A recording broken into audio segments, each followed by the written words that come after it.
नमस्कार विद्यार्थियों, आपका मेरी कक्षा में हार्दिक स्वागत है।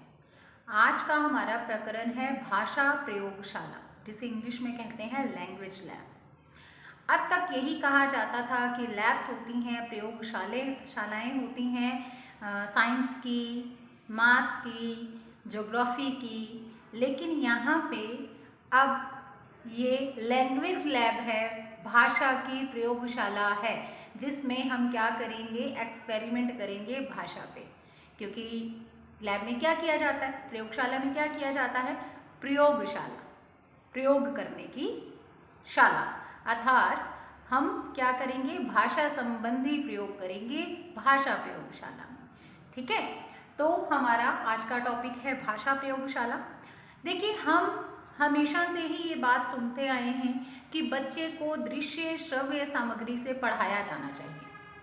अगर बच्चे को हम सहायक सामग्री का प्रयोग करते हुए, दृश्य श्रव्य सामग्री का प्रयोग करते हुए पढ़ाते हैं तो इससे उसका अधिगम बहुत ही सरलता से हो जाता है। वो बहुत जल्दी से, स्वाभाविक रूप से और सरलता से सीख जाता है।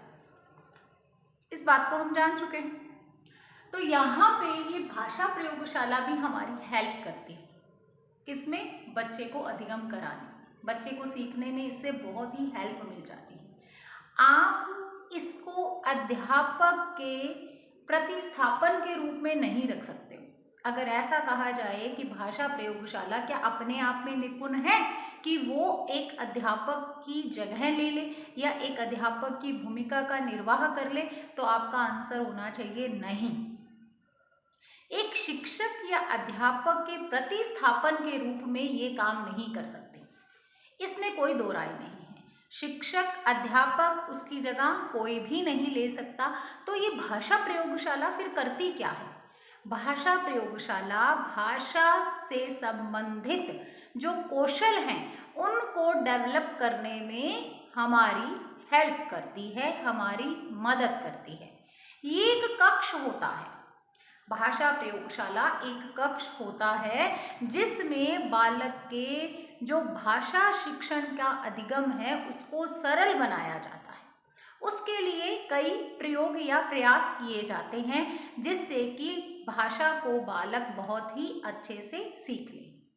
स्टूडेंट्स, आप सभी जानते हैं कि किसी भी लैंग्वेज को सीखने के लिए 4 कौशल ज़रूरी हैं या 4 कौशल इसमें अपना काम करते हैं। वो 4 कौशल कौन से हैं? तो आंसर आपको आना चाहिए, बिकॉज रीट में भी प्रश्न आने वाला है कौशलों से संबंधित। वो 4 कौशल हैं। अगर सरल भाषा की बात करूँ तो सुनना, बोलना, पढ़ना और लिखना।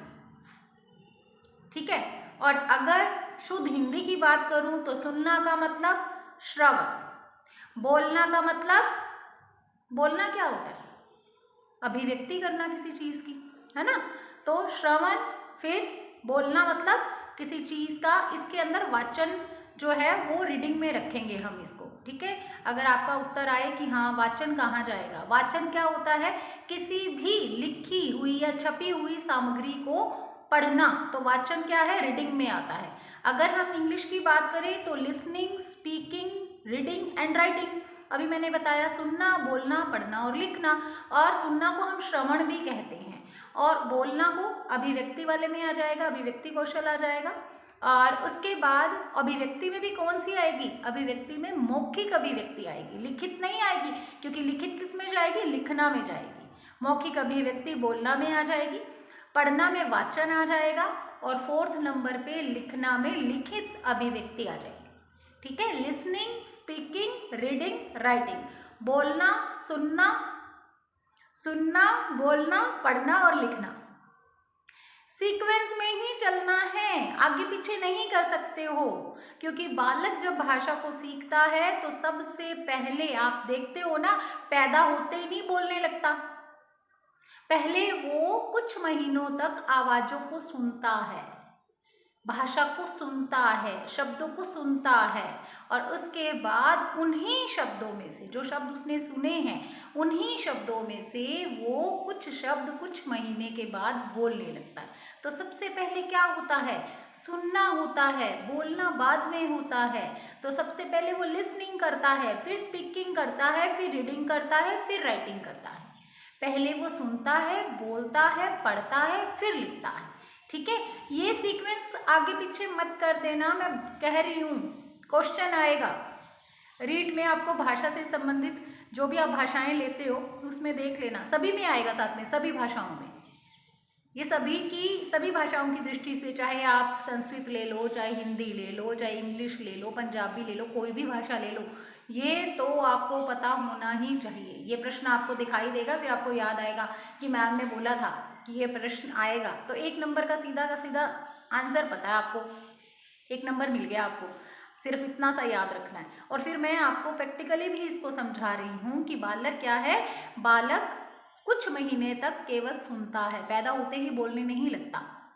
और उसके बाद जो उसने सुना है उसी में से कुछ शब्द वो बोलता है। एग्जाम्पल दे देती हूँ, घर में उससे बड़ा कोई भाई बहन है जो सारा दिन मम्मी पापा करता है, क्योंकि उसको तो बोलना आता है ना, वो इससे बड़ा है, तो वो बच्चा मम्मी पापा बोलेगा। अगर वो पहला बच्चा है और घर में ये शब्द मम्मी पापा नहीं दोहराए जाते हैं तो वो बच्चा मम्मी पापा नहीं बोलेगा। अब मान लीजिए कोई न्यूक्लियर फैमिली है, उसमें अगर नाम लिया जाता है, जैसे हस्बैंड वाइफ और बच्चा है, तो हस्बैंड वाइफ एक दूसरे का मान लीजिए नाम लेते हैं, वो बच्चा भी देख लेना मम्मी पापा नहीं बोलेगा, वो नाम लेना सीख जाएगा, दोनों में से एक नाम कैच कर लेगा। ऐसा होता है, आप चेक कर लेना प्रैक्टिकली, ये तो चेक करने की बात है, प्रैक्टिकली आप अपनी लाइफ में इसको देख सकते हो। ठीक है, उसके बाद वो क्या है, पहले सुनता है, फिर बोलता है, फिर पढ़ता है, फिर लिखता है। ये तो इम्पोर्टेंट था। ठीक है, ये तो इम्पोर्टेंट था। इस टॉपिक में तो मैं इसको सिर्फ 1 मिनट लगा करके एक लाइन में भी आपको बता सकती थी, लेकिन नहीं बताया। क्यों नहीं बताया? क्योंकि मुझे पता है ये परीक्षा में आने वाला है, तो डिटेल में बता दिया आपको। ठीक है, अब वापस से इस टॉपिक पे आती हूँ मैं। भाषा प्रयोगशाला मतलब भाषा के ये जो 4 कौशल हैं उनको अच्छी तरह से हमने बालक को सिखाना है। तो भाषा प्रयोगशाला की सहायता से हम इनको अच्छी तरह से बालक में विकसित कर सकते हैं। इन चारों कौशलों को, इन जो 4 की 4 स्किल्स हैं, इनको अच्छे से डेवलप कर सकते हैं, इसलिए हम इसकी मदद लेते हैं। ठीक है, चलो अब यहाँ पे क्या लिखा हुआ है जरा इसको पढ़ लेते हैं हम। भाषा प्रयोगशाला क्या है? एक ऐसा कक्ष, यानी एक ऐसा कमरा, एक ऐसा कक्ष जिसमें भाषा के अधिगम को अधिक प्रभावशाली बनाने के लिए विशेष उपकरण जुटाए जाते हैं। लैब में क्या होते हैं? इंस्ट्रूमेंट्स नहीं होते हैं क्या? तो यहाँ पे हमारी लैब में, हमारी लैंग्वेज लैब में, हमारी भाषा प्रयोगशाला में भी क्या होगा? इंस्ट्रूमेंट्स होंगे, भाषा से संबंधित इंस्ट्रूमेंट्स होंगे।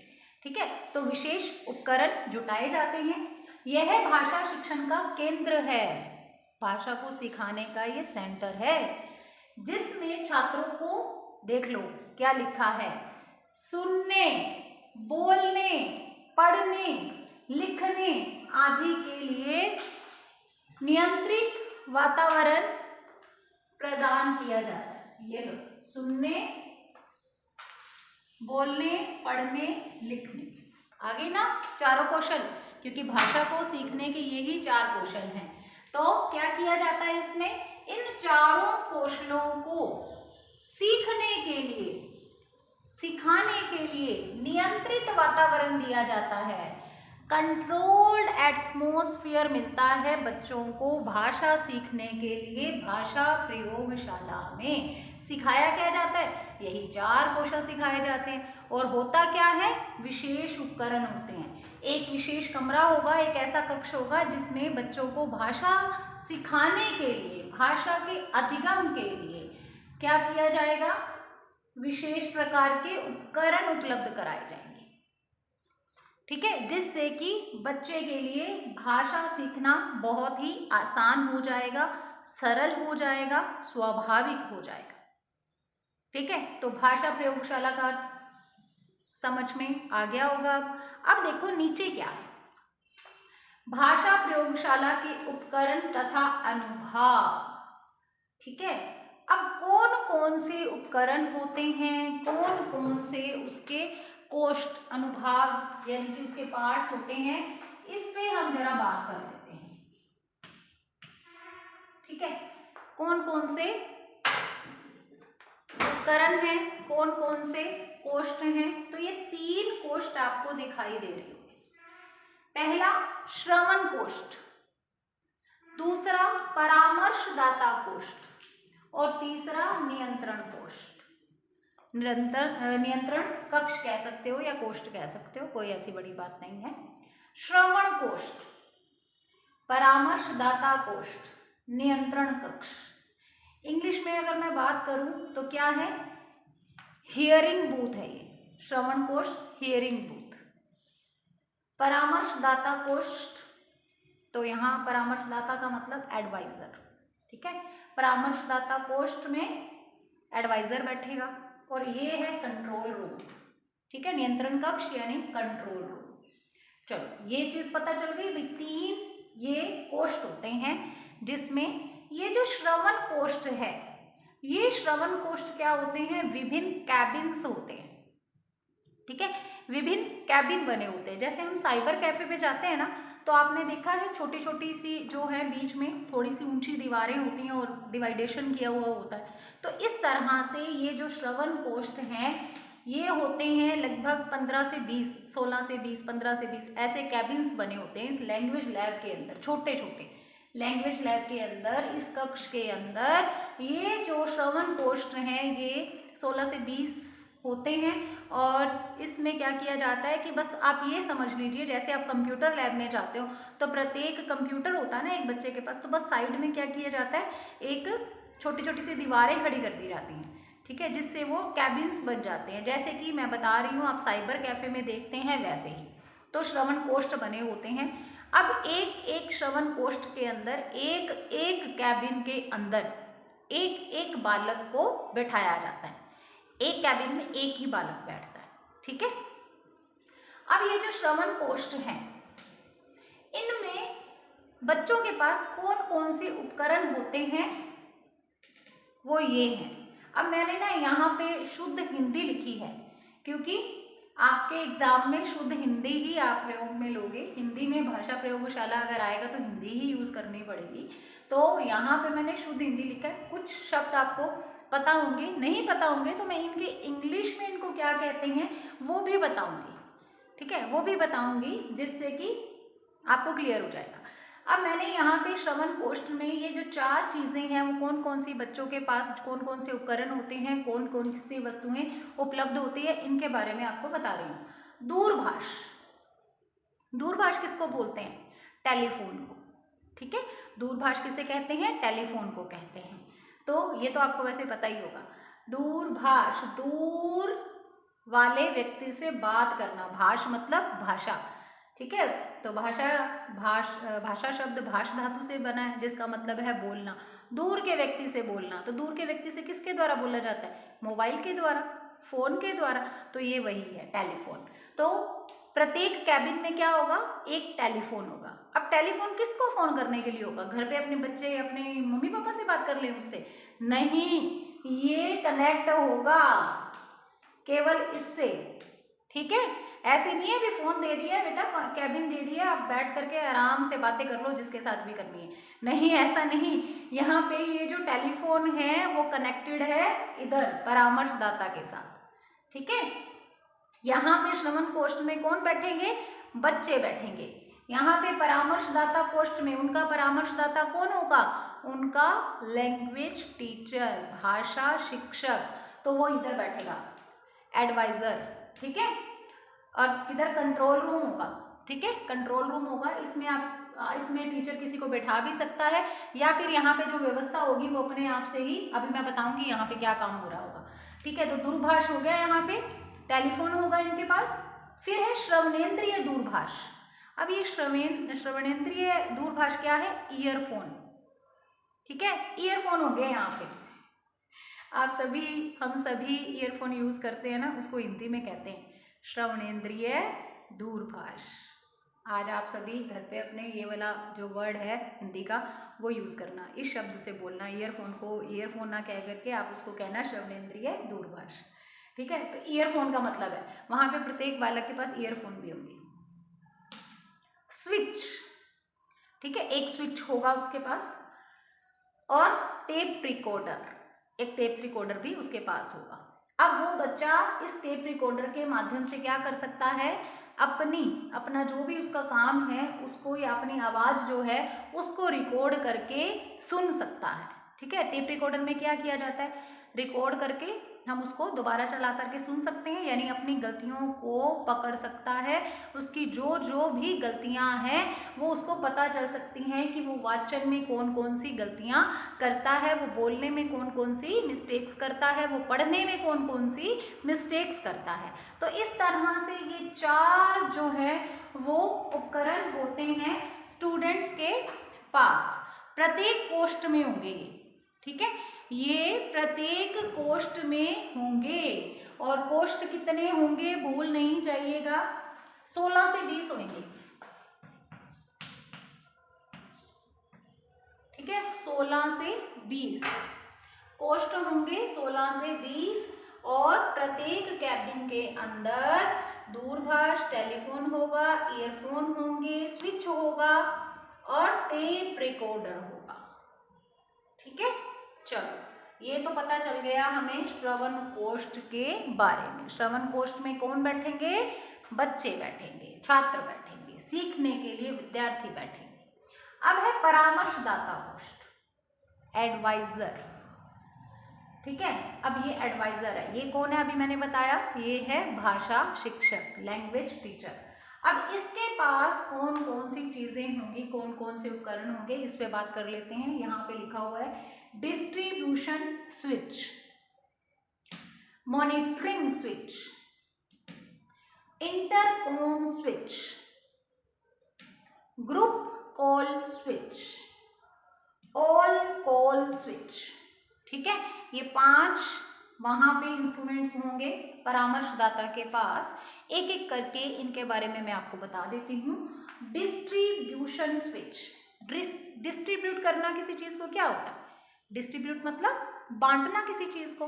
तो यहाँ पे इस स्विच के द्वारा परामर्शदाता अपने स्टूडेंट्स को, जो यहाँ पे 16 से 20 बच्चे एक एक कैबिन में बैठे हैं, उनको जो भी कोई प्रोग्राम सेंड करना चाहता है, जो भी उनको कोई काम देना चाहता है, वो इस स्विच के द्वारा देगा। ठीक है, इस स्विच के द्वारा डिस्ट्रीब्यूशन करने का काम होगा। किसको डिस्ट्रीब्यूट करेगा काम, तो वो करेगा यहाँ पे विद्यार्थियों को। इन श्रवण कोष्ठों में एक साथ चला जाएगा, जो भी इसने मैटर भेजना है, जो भी कोई अगर मान लीजिए कोई प्रोग्राम है जो बच्चों को सुनने के लिए देना है, तब भी एक साथ इस स्विच के माध्यम से वो उनको डिस्ट्रीब्यूट करेगा, उनको काम देगा। ठीक है, इसके बाद दूसरा है मॉनिटरिंग स्विच, मॉनिटर करना। ठीक है, मॉनिटर करने का काम यहाँ पे क्या करेगा, इस स्विच के द्वारा। अब मॉनिटर करने का मतलब ये है, यहाँ पे ये जो बच्चे काम कर रहे हैं वो बच्चे यहाँ पे ये जो टेप रिकॉर्डर के द्वारा अपनी आवाज़ या जो भी उन्होंने या तो अपने बोलने को या फिर अपने पढ़ने को चेक कर रहे हैं, रिकॉर्ड करके अपनी गलतियों को पकड़ने की कोशिश कर रहे हैं, तो वो जुड़ा रहता है। वो जो यहाँ पे चीज़ें हैं जो भी हो रही हैं वो इस स्विच के माध्यम से सब पे नज़र रखता है। ठीक है, यहाँ से जो भी आवाज़ें हैं, जो भी वो काम चल रहा है ना, इस स्विच के द्वारा वो उन पर मॉनिटर करता है, उन पर नज़र रखता है मॉनिटरिंग स्विच के द्वारा, कि सभी काम कर रहे हैं, कहीं आपस में कहीं ये तो नहीं है कि बैठे हैं ऐसे ही काम कर रहे हैं नहीं कर रहे, ये पता चल जाता है। फिर है इंटरकॉम स्विच। इंटरकॉम मतलब ये 2 तरफा संप्रेषण होता है। ठीक है, 2 तरफा संप्रेषण होता है। ये इंटरकॉम स्विच के द्वारा जो परामर्शदाता है, ये इस दूरभाष, बच्चा किससे, इस दूरभाष के द्वारा आपस में बात कर सकते हैं। ठीक है, 2 तरफा होता है, यानी दोनों तरफ से आवाज आती है, दोनों आपस में बात कर सकते हैं, विद्यार्थी भी और परामर्शदाता भी। ठीक है, फिर उसके बाद है group call switch. Group call switch, अगर किन्हीं 2 या 3 बच्चों को, 4 बच्चों को, 5 बच्चों को 16 में से 20 16 से 20 जो बच्चे हैं उनके मान लीजिए 3 से 4 आपने कोई ग्रुप बनाए हुए हैं और ग्रुप को एक जैसा काम दे रखा है, ठीक है, तो आप उस ग्रुप से संपर्क कर सकते हो किसके द्वारा, ग्रुप कॉल स्विच के द्वारा, ठीक है। एक साथ सबसे कॉल पे बात कर रहे हो, लेकिन सारे नहीं है बल्कि जो ग्रुप आपने बनाया हुआ है उस ग्रुप से आप बात कर रहे हो। यहाँ पे है all call switch. All call मतलब यहाँ पे ये सारे, ये जो 16 से 20 बच्चे बैठे हैं ये सारे के सारे आप उनसे बात कर सकते हो ऑल कॉल स्विच से, ठीक है। लेकिन एक चीज का ध्यान रखना, यहाँ पे केवल आप अपनी घोषणा या अपनी बात पहुंचा सकते हो सब तक, वो नहीं कर सकते हैं। वो तो किससे करेंगे, वो तो इंटरकॉम से कर सकते हैं आपसे बात, ठीक है। इंटरकॉम स्विच, परामर्शदाता के पास तो सबसे बात करने के लिए, दो तरफा संप्रेषण करने के लिए इंटरकॉम स्विच है, और बालकों के पास, विद्यार्थियों के पास ये टेलीफोन है। इसके द्वारा ये आपस में दो तरफा संप्रेषण कर सकते हैं। यहाँ पे जब वो ग्रुप कॉल स्विच करेगा तो केवल उसकी आवाज ही जाएगी स्विच के द्वारा ग्रुप को, जो भी उसने ग्रुप बनाया हुआ है 2, 3, 5, 10 बच्चों का, उस तक जाएगी।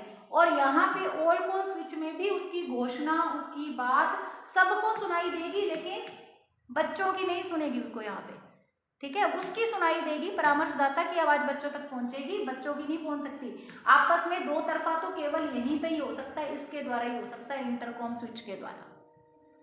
क्लियर है। अब है ये नियंत्रण कक्ष, कंट्रोल रूम। अब ये कंट्रोल रूम क्या कर रहा है, कंट्रोल रूम में एक मास्टर टेप होगी, ठीक है। मास्टर टेप अगर लिखना चाहते हो तो मैं लिख भी देती हूँ ताकि आपको सुविधा हो जाए। मास्टर टेप, ये मास्टर टेप का मतलब यहाँ पे जो भी बच्चा काम कर रहा है, जो भी टेप रिकॉर्डर, मास्टर टेप का मतलब मास्टर इसका, तो इन टेप रिकॉर्डरों में जो भी रिकॉर्ड हो रहा है, जो भी काम है, वो सारा का सारा इस मास्टर टेप में अपने आप ही रिकॉर्ड हो जाएगा। इसको इस तरह से कनेक्ट किया जाएगा कि ये सारा का सारा बच्चे जो भी काम कर रहे हैं वो सारी की सारी रिकॉर्डिंग यहाँ पे होती जाएगी, ठीक है। और बच्चा क्या कर सकता है, बाद में भी अपनी गलतियों को यहाँ पे जा करके चेक कर सकता है, अपनी जो भी गलतियां हैं उनको सुधार सकता है, ठीक है। तो जो भी उसका काम है वो यहाँ से भी उसको ले सकता है। तो इस तरह से ये 3 भाग होते हैं, 3 अनुभाग होते हैं। श्रवण कोष्ठ, परामर्शदाता कोष्ठ, नियंत्रण कक्ष। श्रवण कोष्ठ कितने होते हैं, कितने कैबिन्स होते हैं, 16 से 20 कैबिन्स होते हैं। 4 चीजें होती हैं, दूरभाष, श्रवणेंद्रिय दूरभाष अर्थात क्या है, ये है टेलीफोन, ये है ईयरफोन, फिर स्विच होते हैं टेप रिकॉर्डर। परामर्शदाता कोष्ठ में distribution switch, monitoring switch, intercom switch, group call switch, all call switch. और ये है नियंत्रण कक्ष जिसमें मास्टर टेप होती है, जिसमें सब कुछ रिकॉर्ड होता है, जो भी काम सारे कैबिन्स के अंदर हो रहा होता है वो सारा का सारा इस मास्टर टेप के अंदर रिकॉर्ड हो जाता है, जो बाद में हेल्प करता है बच्चे को, उसकी गलतियां सुधारने में मदद मिल जाती है, ठीक है। तो इस तरह से भाषा प्रयोगशाला के बारे में आज हमने उसके कॉन्सेप्ट को जान लिया कि वो होती क्या है, और उसके बाद उसके उपकरण या उसके कौन कौन से अनुभाग होते हैं, इसके बारे में जानकारी प्राप्त कर ली। अब स्टूडेंट्स, इसके अलावा भाषा प्रयोगशाला के महत्व को हम देखेंगे। वैसे तो जब ये ऊपर कॉन्सेप्ट पढ़ा है तो महत्व क्लियर हो ही गया होगा, पॉइंट्स तो आप अपने आप ही बना सकते हो, लेकिन मैं तो सारा कुछ करवाऊंगी, ठीक है। तो इससे संबंधित, अब इसके अलावा इसकी जो विशेषताएं होती हैं या इससे जो लाभ मिलते हैं, इसके जो गुण होते हैं भाषा प्रयोगशाला के, उनके बारे में हम जानेंगे। और इसके अलावा फिर इसकी कमियों के बारे में भी जानेंगे, कमियां भी देखेंगे। सिक्के के 2 पहलू होते हैं, अगर अच्छी चीज़ें हैं तो फिर कुछ कमियां भी हैं इसके प्रयोग में। तो क्या क्या कमियां होती हैं, कौन कौन सी अच्छी बातें होती हैं, ये भी हमें जानना है। लेकिन जानेंगे कब, जानेंगे हम अपनी नेक्स्ट क्लास, ठीक है। तो भाषा प्रयोगशाला से संबंधित ये पहली वीडियो है, पहली क्लास है आज की हमारी। इसके बाद इसका पार्ट 2 आएगा, जो नेक्स्ट वीडियो आएगी उसमें यह टॉपिक कंप्लीट हो जाएगा। ठीक है, आपको क्या करना है, आपको इसको अच्छी तरह से पढ़ना है, समझना है, जानना है। नहीं समझ में आए तो कांटेक्ट करके पूछना है, जो कि आप नहीं करने वाले। ठीक है, चलो अब हम मिलेंगे हमारी नेक्स्ट क्लास में इसी से संबंधित नेक्स्ट जानकारी लेकर के। Okay, God bless you.